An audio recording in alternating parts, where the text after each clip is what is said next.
जीवित पुत्रिका व्रत में चीलों सियारों की एक कथा भी सुनी जाती है। वह संक्षेप में इस प्रकार से है। एक वन में सेमर के पेड़ पर एक चील रहती थी। पास की झाड़ी में एक सियारिन भी रहती थी। दोनों में खूब पटती थी।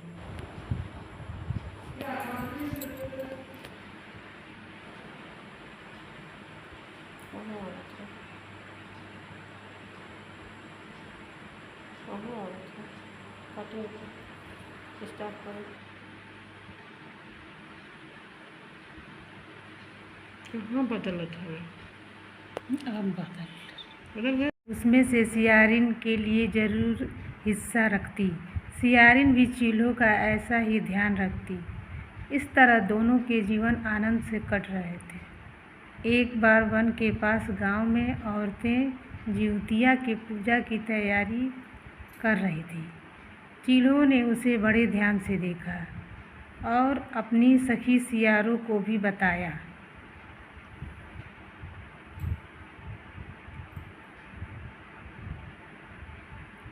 फिर चीलों सियारों ने तय किया कि वे भी यह व्रत करेंगी। सियारों और चीलों ने जिउतिया का व्रत रखा। बड़ी निष्ठा और लगन से दोनों दिन भर भूखे प्यासे मंगल कामना करते व्रत में रही, मगर रात होते ही सियारिन को भूख प्यास सताने लगी। जब बर्दाश्त न हुआ तो जंगल में जाके उसने मांस और हड्डी पेट में भरकर खाया। चीलों ने हड्डी चबाने के कड़-कड़ की आवाज़ सुनी तो पूछा कि यह कैसी आवाज़ है।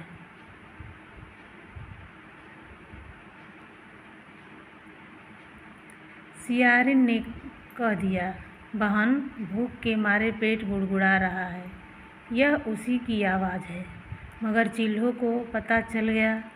उसने सियारिन को खूब लताड़ा कि जब व्रत नहीं हो सकता तो संकल्प क्यों लिया था। सियारिन लजा गई, पर व्रत भंग हो चुका था।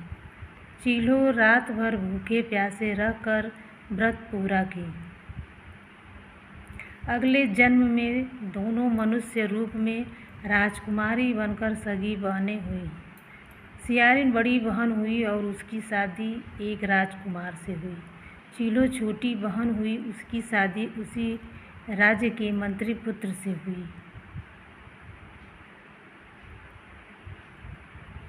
बाद में दोनों राजा और मंत्री बने। सियारिन रानी के जो भी बच्चे होते वे मर जाते, जबकि चीलों के बच्चे स्वस्थ और हट्टे कट्टे रहते। इससे उसे जलन होती।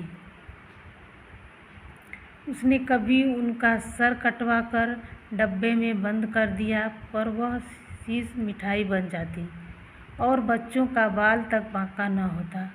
बार बार उसने अपनी बहन के बच्चों और उसके पति को मारने का प्रयास भी किया, पर सफल न हुई। आखिरकार दैव योग से उसे भूल का आभास हुआ। उसने क्षमा मांगी और बहन के बताने पर जीवित पुत्र का व्रत विधि विधान से किया तो उसके पुत्र भी जीवित रहे।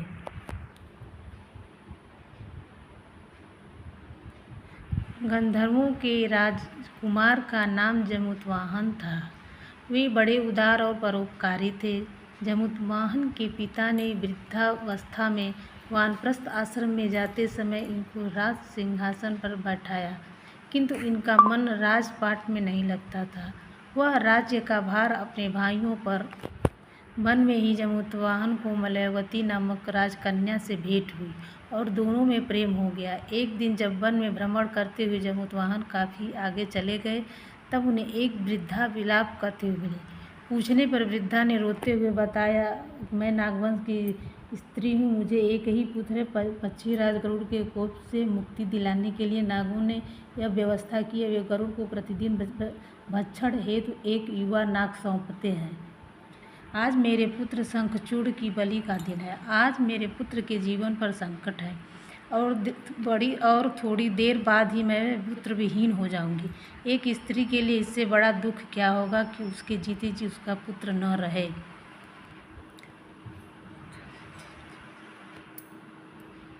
जमुतवाहन को यह सुनकर बड़ा दुख हुआ। उन्होंने उस वृद्धा को आश्वस्त करते हुए कहा, डरो मत, मैं तुम्हारे पुत्र के प्राणों की रक्षा करूंगा। आज उसके स्थान पर स्वयं मैं अपने आप को उसके लाल कपड़े में ढककर वध्यशिला पर लेटूंगा, ताकि गरुड़ मुझे खा जाए पर तुम्हारा पुत्र बच जाए।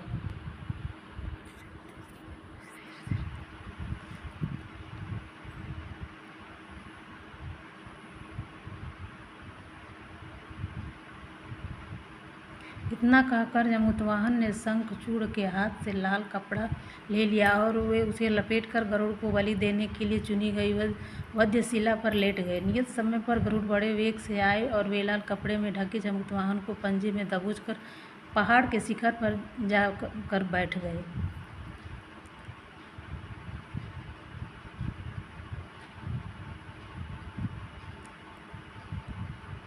गरुड़ ने अपनी कठोर चोंच का प्रहार किया और जमुतवाहन के शरीर से मांस का बड़ा हिस्सा नोच लिया। इसकी पीड़ा से जमुतवाहन की आंखों से आंसू बह निकले और वह दर्द से कराहने लगे। अपने पंजे में जकड़े प्राणी की आंखों में से आंसू और मुंह से कराह सुनकर गरुड़ बड़े आश्चर्य में पड़ गए, क्योंकि ऐसा पहले कभी न हुआ था।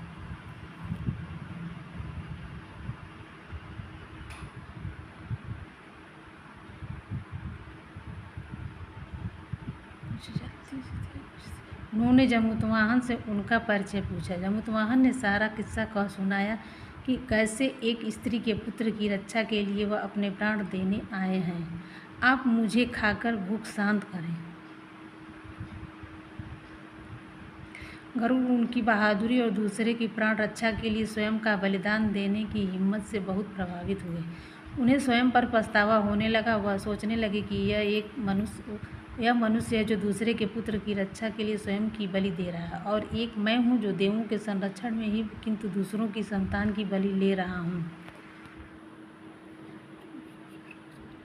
उन्होंने जमुतवाहन को मुक्त कर दिया। गरुड़ ने कहा, हे उत्तम मनुष्य, मैं तुम्हारी भावना और त्याग से बहुत प्रसन्न हूँ। मैंने तुम्हारे शरीर पर जो घाव किए हैं उसे ठीक कर देता हूँ। तुम अपनी प्रसन्नता के लिए मुझसे कोई वरदान मांग लो। राजा जमुतवाहन ने कहा, हे पक्षीराज, आप तो सर्वसमर्थ हैं। यदि आप प्रसन्न हैं और वरदान देना चाहते हैं तो आप सब सर्पों को अपना आहार बनाना छोड़ दें। आपने अब तक जितने भी प्राण लिए उन्हें जीवन प्रदान करें। गरुड़ ने सबको जीवन दान दे दिया और नागों की बलि न लेने का वरदान भी दिया। इस प्रकार से जमुतवाहन के साहस से नाग जाति की रक्षा हुई। गरुड़ ने कहा, तुम्हारी जैसी इच्छा वैसा ही होगा हे राजा। जो स्त्री तुम्हारे इस बलिदान की कथा को सुनेगी और विधि पूर्वक व्रत का पालन करेगी, उसकी संतान मृत्यु के मुख से भी निकल आएगी। तब से ही पुत्र की रक्षा हेतु जमुतवाहन की पूजा की प्रथा शुरू हो गई। यह कथा कैलाश पर्वत पर भगवान शंकर ने माता पार्वती को सुनाई थी। जीवित पुत्रिका के दिन भगवान श्री गणेश, माता पार्वती और शिव जी की पूजा एवं ध्यान के बाद ऊपर बताई गई व्रत कथा भी सुननी चाहिए।